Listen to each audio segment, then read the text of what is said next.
A 3-month FBI crackdown on violent gangs and illegal drugs ended with a bang. The arrest of 50 Latin King gang members. They also seized hundreds of thousands of dollars and enough fentanyl to kill 5 million Americans. Joining us this morning to discuss is former FBI special agent in charge and former head of the Chicago PD, Jody Weis. Jody, good morning to you. A big success for the agency, shows how the FBI really taken down all these violent gang networks in America. Latin Kings, founded there in Chicago. You were very familiar with them.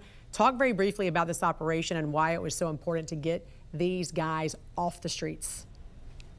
Well, you know, Jen, they've been around for a long time. I think the Latin Kings started in the 50s, and they're probably one of the largest and most structured Latin gangs in the country. But you know what impressed me about this investigation was the speed. I used to always hear complaints, hey, the FBI does great work, but you take years for these type of cases. They did this in 3 months. So that to me was very, very impressive. But I think what got on everybody's attention was how the Kings were threatening law enforcement officers. And I think that really put them right in the radar scope. And the Bureau did a great job getting these folks off with local police. So it was a good catch. They are prioritizing specifically these types of crimes at the FBI there. I want to ask you and shift gears very quickly about what's happening in Arizona, where you live, and where there's a massive investigation underway to find the mother of NBC Today show anchor Jan Guthrie. There's so many questions about this and a lot that doesn't make any sense. First, you don't hear every day an 84-year-old grandma being abducted from her home. Her cell phone was left, her car was left, her wallet was all left behind. We also know that Savannah's sister was the last one to see her and actually was taking her home from dinner, so she saw her that night. What about this case, Jody, bothers you, and how unusual is this for an 84-year-old to be abducted from her bed? Yeah, this is a strange case because nothing seems normal.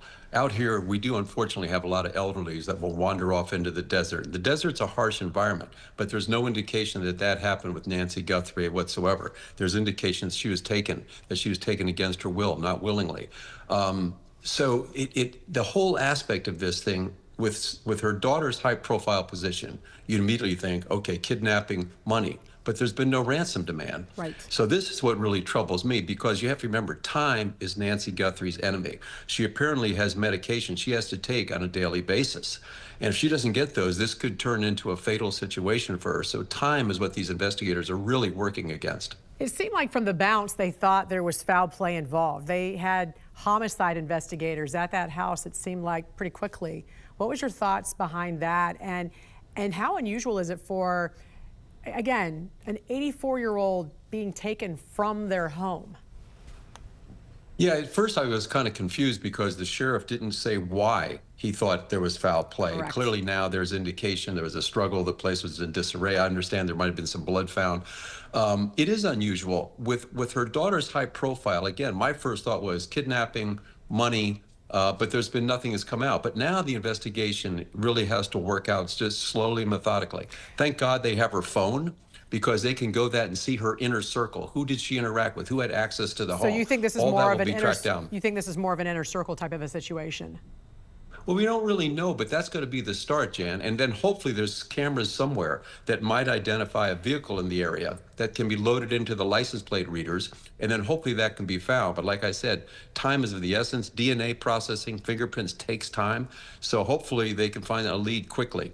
So my question was, in situations like this, let's say it was a home invasion and there was a struggle, and like you said, they might have found blood there on the scene. Usually is a body taken, though, or is a person taken from the scene? In a home invasion, no, they want stuff. No, the criminals are going to come in, they're going to take something of value, get in, get out. Hopefully they won't hurt the victim. But in this one, nothing was taken. Her phone was left, her wallet, her purse was there, keys were there. Nothing apparently of value was taken in the home. So clearly the focus was on Nancy Guthrie. But what we don't know right now was why. Without getting a ransom demand, I have no idea as to why someone would take an 84-year-old person with a high-profile daughter, and then all you hear is radio silence and nothing afterwards. And time is the criticality. Correct. In this case. But we're also hearing, too, that she couldn't walk more than 50 yards. So so she might have also had to have been carried out if she couldn't walk that far. So there's lots of questions and lots of variables. In the meantime, is it unusual that we're not seeing more, do you think, from the family, more pleas from help from the family? Well, I think it's got out pretty well. The media station done a good job. You know, you've done a great job getting the word out, and the sheriff has made a plea. Please, if anybody has any information, to pass it along. And I think that's going to be how this case will be solved. Somebody's seen something, and if, hopefully they'll call it in, or maybe technology will spot something. But you've got to know what you're looking for. And if there's no vehicle to load into the license plate readers, you can't, you know, what are you going to look at? But there's got to be some clue. Didn't she have cameras? I thought there was, you know, Mark and I talked Yep. about this. She had cameras, right? So Yes. then where's that video? I know. So obviously there's a lot of stuff happening behind the scenes. What are the things investigators know they're not telling us?